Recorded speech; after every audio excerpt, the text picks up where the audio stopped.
গতকালকে সংবাদ সম্মেলনের মাধ্যমে আপনারা দেখেছেন আমরা 8 দলের পক্ষ থেকে করেছিলাম, সেখানে আরও 2টো দল আমাদের সাথে যোগদান করেছেন, এনসিপি এবং এলডিপি, এবং এই 10 দলের পক্ষ থেকে আমরা আগামী নির্বাচনে আসন সমঝোতার মাধ্যমে আমরা নির্বাচনে অংশগ্রহণ করছি।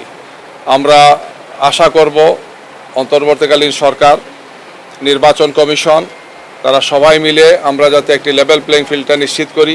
আমরা মনে করছি যে এখনও এক্ষেত্রে অনেক বেশি কাজ করার সুযোগ আছে। সুন্দর সুষ্ঠু নির্বাচনের জন্যে অবৈধ অস্ত্র উদ্ধার থেকে আরম্ভ করে চিহ্নিত সন্ত্রাসীদেরকে গ্রেফতার এবং নির্বাচনের জন্যে সার্বিকভাবে একটি সুন্দর পরিবেশ নিশ্চিত করা আমরা বারবার দাবি জানিয়েছি, এখন দাবি দিচ্ছি।